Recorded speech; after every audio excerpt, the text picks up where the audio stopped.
All right, class. Yes. Oh man, you guys. Okay, yeah, you're kind of weak. All right, so this is fifth hour, and I'm hoping everyone here is following along with what we're supposed to be doing. All right, so we are finishing page 23. We're on the bottom of page 23 right here. We're going to go through and actually finish the rest of this because we started it yesterday. So this first one says your resting heart rate starts at 50 beats per minute. Now, keywords right here. Beats per minute, that is a rate. It's a rate of change, so that means that would be a slope. Just like we talked about this. The rate of change, well, right here.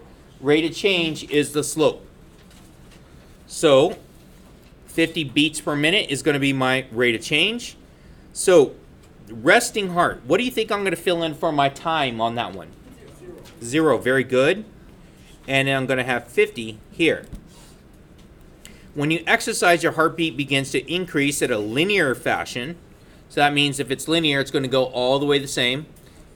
Okay, all the way the same. That means that you have your pencil in your hand, not your phone, right? So, yes. So, yes, put the phone all the way away. You know it's a very dark room, right? So it can tell as soon as they turn on. All right. So after the first minute, your heart rate increases to 60 beats per minute. So what am I going to say now? 1 and 60. After the second minute, your heart rate increases to 70. So I'm going to put 270. And third minute, heart rate increases to 80 and so on. So what do I put? 380. What else did I put? And 100. There we go. Now, average rate of change. So I could pick any two of these to figure out the rate of change here. So let's just use the last two, just because. So y from the second value would be the y 100 minus y from the first value over x from the second value minus x from the first value. So just so you guys know, I am only using these two.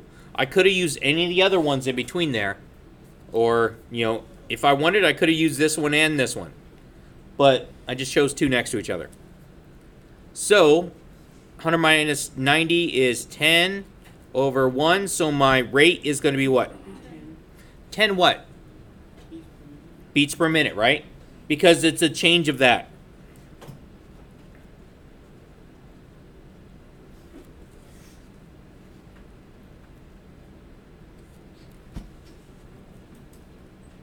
What is the y-intercept of the function? 50? Why is it 50? When x is 0. Very good. The y-intercept of a function is when x is 0. Y-intercept of a function is when x is 0. I'm hoping you guys wrote that down yesterday. So the y-intercept of the function is when x is 0. So let's take a look. In this case, it's going to be when x is 0. So that's going to be what? 50. So my b value is 50. That is my y-intercept. Why did I write it like that? For my equation, right? It's from my equation, so that's going to help out. Write a function that models this situation. So my function is supposed to be y equals mx plus b.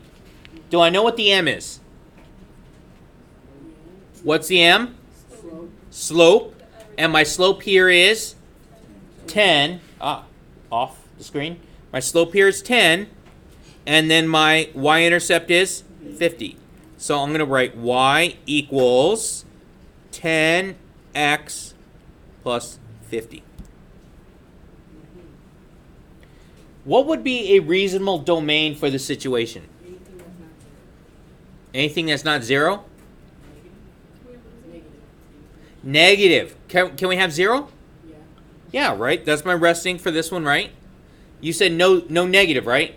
So if I follow this pattern backwards to negative numbers, if I go negative 1 minute, my heart rate would drop down to 40, wouldn't it? So after negative 5 minutes, my heart rate would be at 0. Does that seem right? Would you have a heart rate at 0? You did. So you would actually start here. So this would be a starting. So it would be between, so I start at 0. And where do you think it would go? To infinity? No? Heart rate, right? What's a good idea for your heart rate? 150? 200? Huh?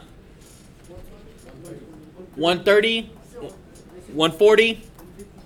150? 145? Anyone actually work out and check their thing? No, no one works out and checks their heart rate.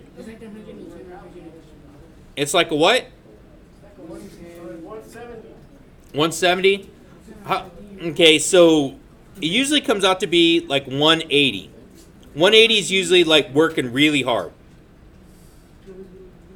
So 180 is working really hard. So let me see if I could actually pull up.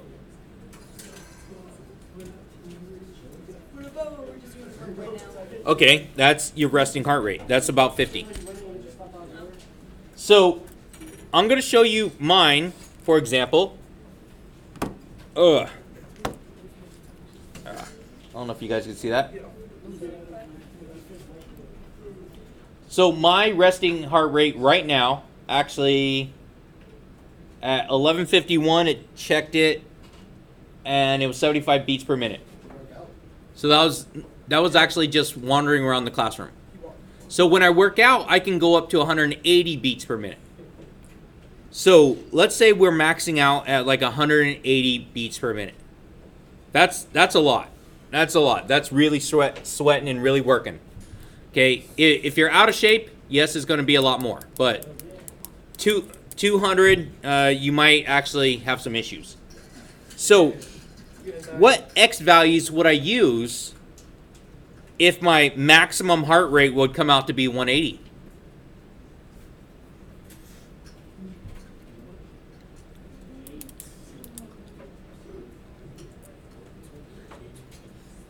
What do you got? Justin, what you got? 13? 20? If I follow the pattern out to 20, would that work? That'd be more than that. Okay.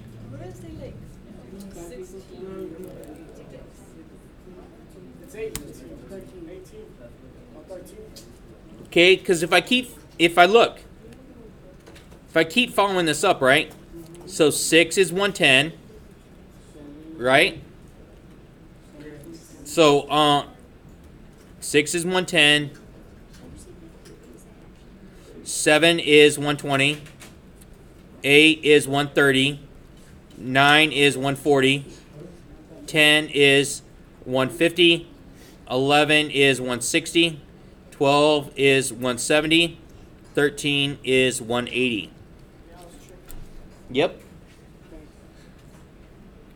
Okay, because heart rates, that's what we're talking about, our X values for our heart rates. So it only can go so high and it only can go so low. That's what it means by reasonable heart rate. Now, can I have numbers in between? What is my X values? Minutes, right? Can we measure it at half a minute? Yeah, we can, can't we? So yes, that is. Domain is what values of X am I going to plug in for this? Being a word problem, I'm not going to have any negatives, right? I'm not going to have any negatives. Okay, and being this word problem also, that's where I capped it off at 13, saying, all right, 180 is basically a max I should go. It shouldn't go any more than that. All right, let's take a look at the next one then. So, understanding real-world domain. A car travels 22 miles for each gallon of gas. 22 miles for each gallon of gas. Now think about this. That's actually not bad. That's what my truck's supposed to get, but it doesn't. All right, so if I use 1 gallon of gas, how far did I go? 22 miles.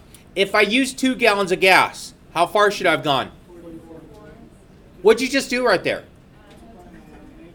Okay. What if I go 10 gallons of gas?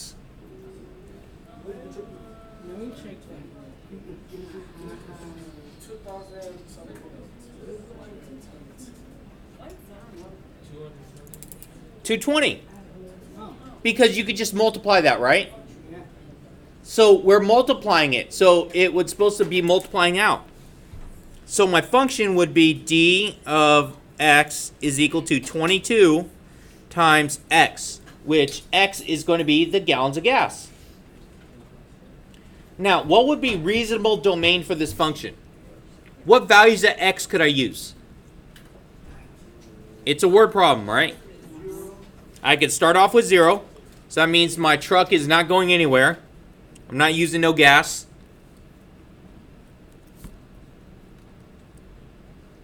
How far would I go? So I have an infinity gas tank? 13. 13, right? Because that's the max amount I could use. That's the max amount. I can't use more than 13 because my truck only holds 13. And that would be the domain for this, of my gas tank in this trip.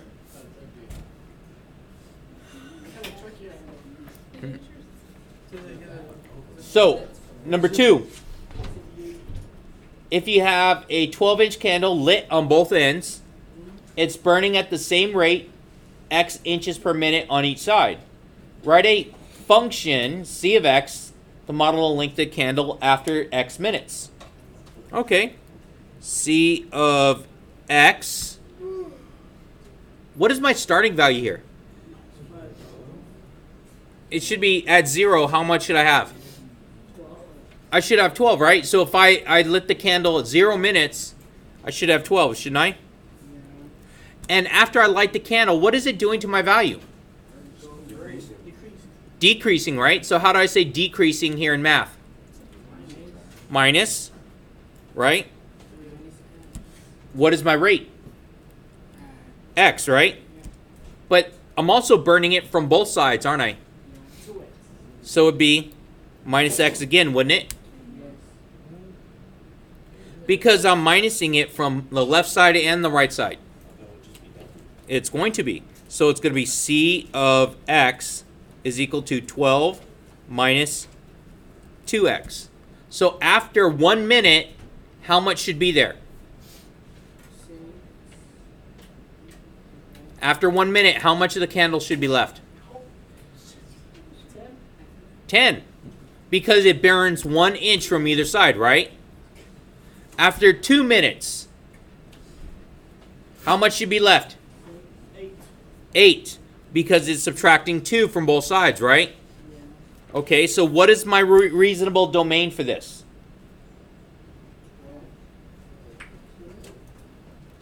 Think of my domain. So, would I have negative numbers? If I have negative numbers, wouldn't that make the candle get bigger?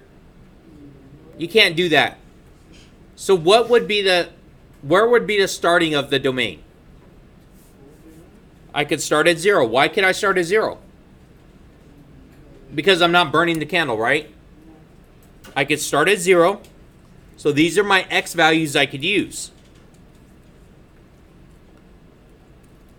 Now, what's the largest x value I could use? I hear 12 and I hear 6.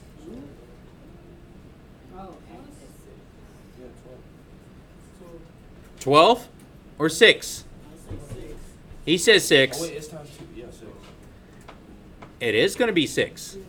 Because if I do 6 times 2, right? 6 times 2, that's going to give me 12. That's going to give me 0 candle, right? I can't go into negative candle. I'm only going to have this amount here. So it's only going to go to 6.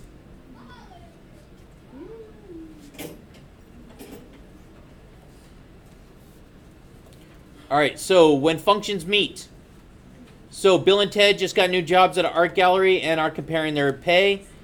Bill's job started him off at $12 with a $3 painting commission. Ted's job started him off at $20. He gets a $1 painting commission. Write a function for b of x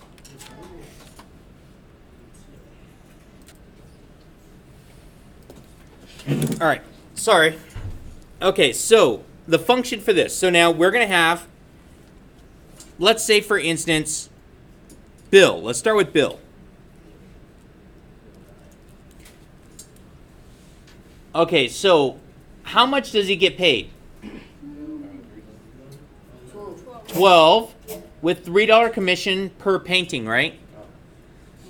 So he starts off with 12, but what's his rate? 3x, right? And x is going to be for however many paintings he sells. So he starts off with $12 no matter what, right? Okay, so he goes 12 plus 3x. So for every painting he sells, he gets $3 more. Now let's look at Ted. So t of x, he starts off with 20, and his rate is 1x, right? So he gets $1 for every commission.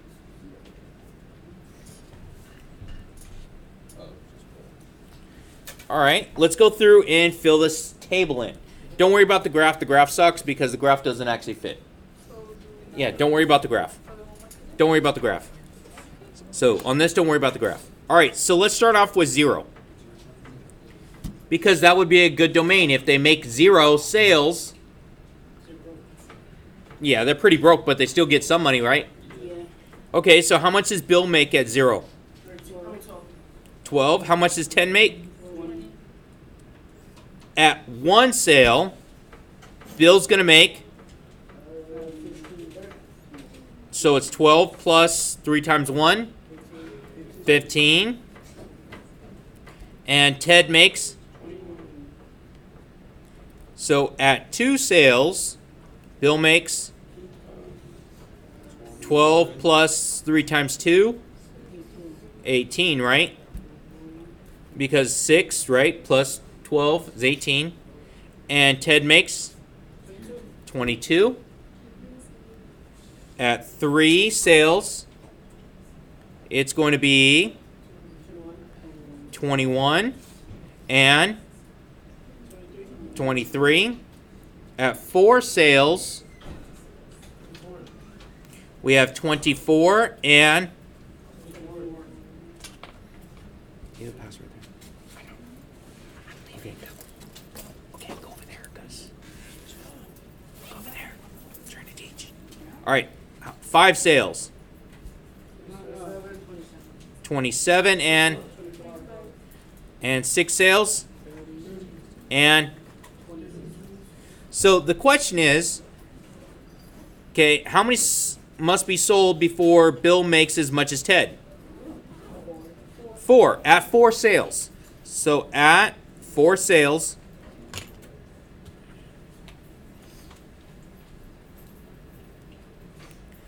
Bill, capital B, equals Ted. Now, how much do they make? They are making $24.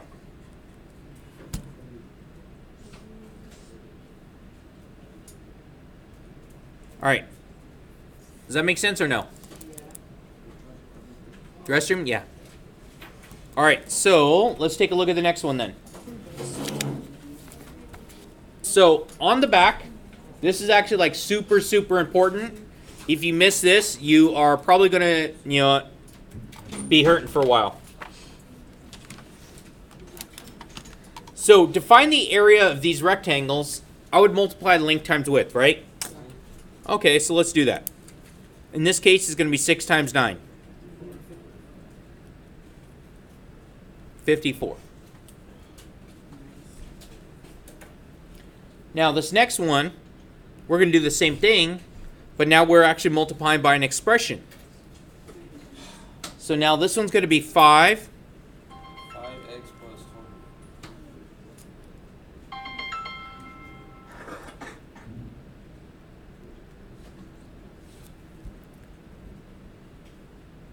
So now we're gonna have to do a distribution here.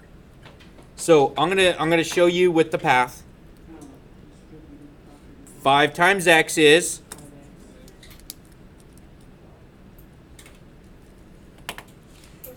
and then the next one's gonna be 5 times 4, positive 20.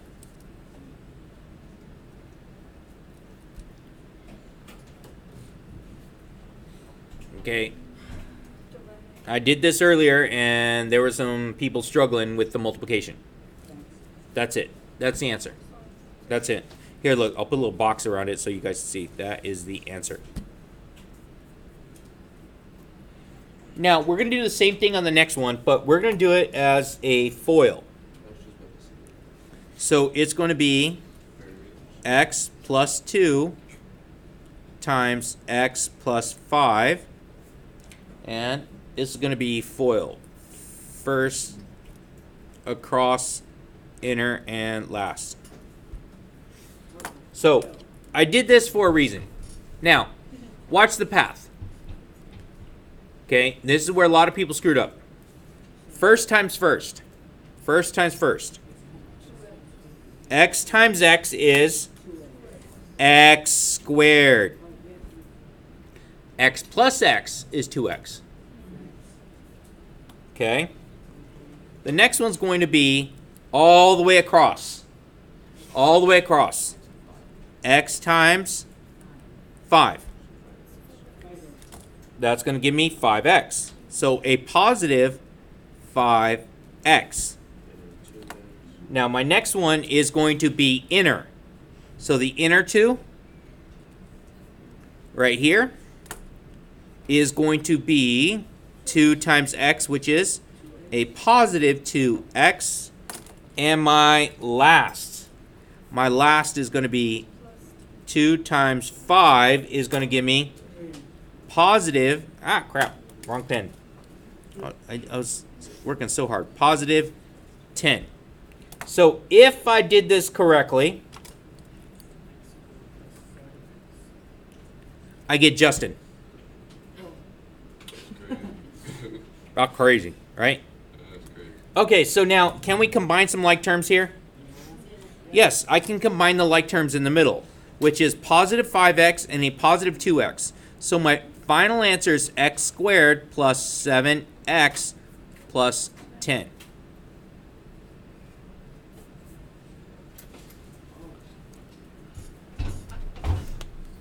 So I'm hoping you guys are following along on this, because this really tripped up a lot of students earlier because they didn't have to do this before for some reason. So this is your job right now. I want you guys to fail. Here, I'll leave this up here so you can. Okay, you guys are going to fail, so draw your lines as you fail. Draw your lines as you guys are doing it. Okay, I'm going to have you guys go ahead. I'm going to walk around and check it. So I want you guys doing it right meow. You are doing it on your own right meow. You are doing it. This is on you.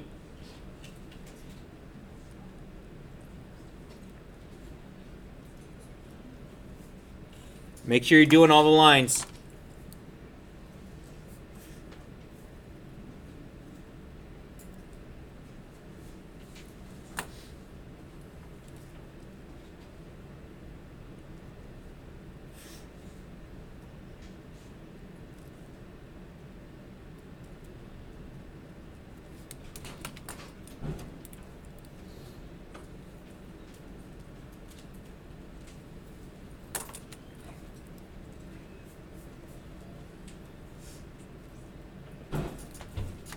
All right, can you get the light, please? I'm gonna come around and check everyone's.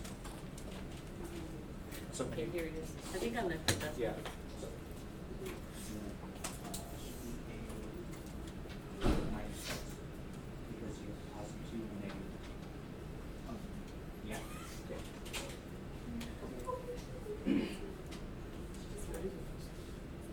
Okay. Anyone else want me to check? Give me 1 second.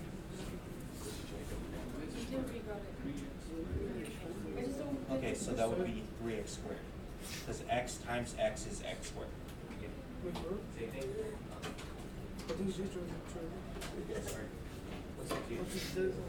Bam, that's it. Good job. You're pretty good at failing. I know, good job. Some of you, sorry.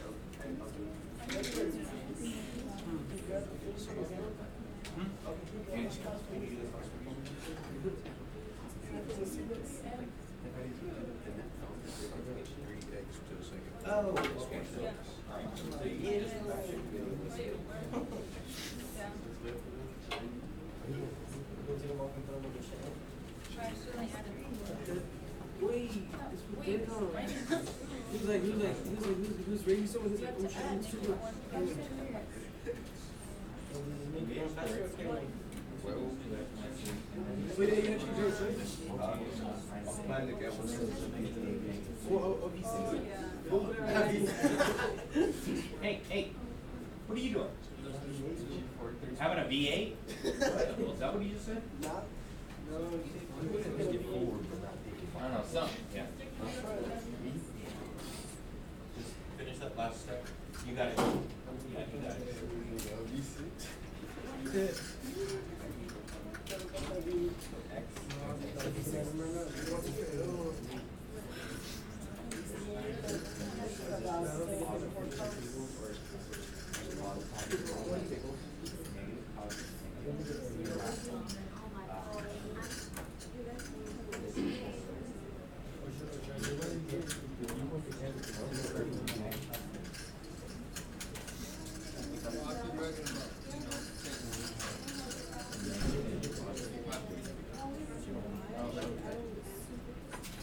Jonathan, I know that you're finishing right now, right?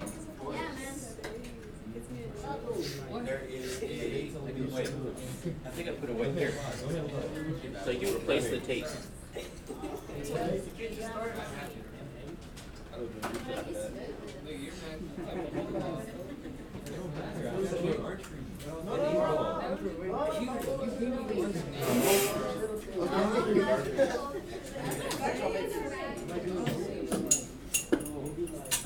Pick it up, man. Pick it up. He's cleaning the turtle.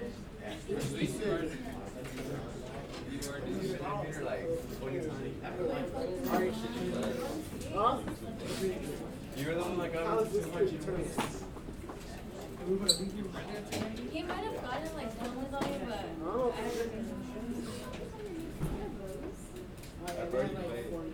All right, check it. Here it is.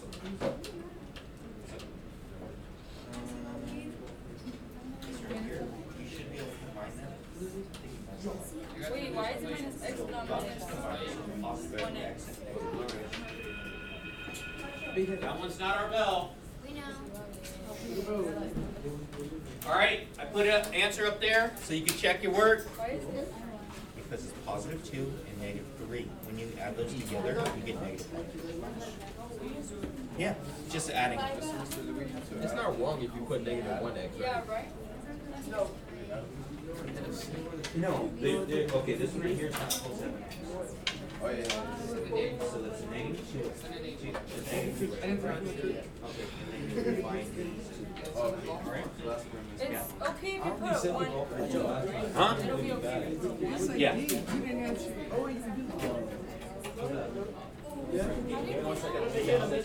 All right, listen up. Listen up, listen up, listen up. Okay, this is the last part right here. Okay, I did, just so you guys can see, I failed on this. So this is first, this one is across, this one is inner, and this one is last. So you could look at, yes, you could look at those and where they're supposed to end up at. So going around looking, a lot of people missed out on that. When you're multiplying, an x times an x gives me x squared. All right, I'm going to give you guys the rest of the time. You guys are going to finish up page 22 on this. Like, share, and subscribe.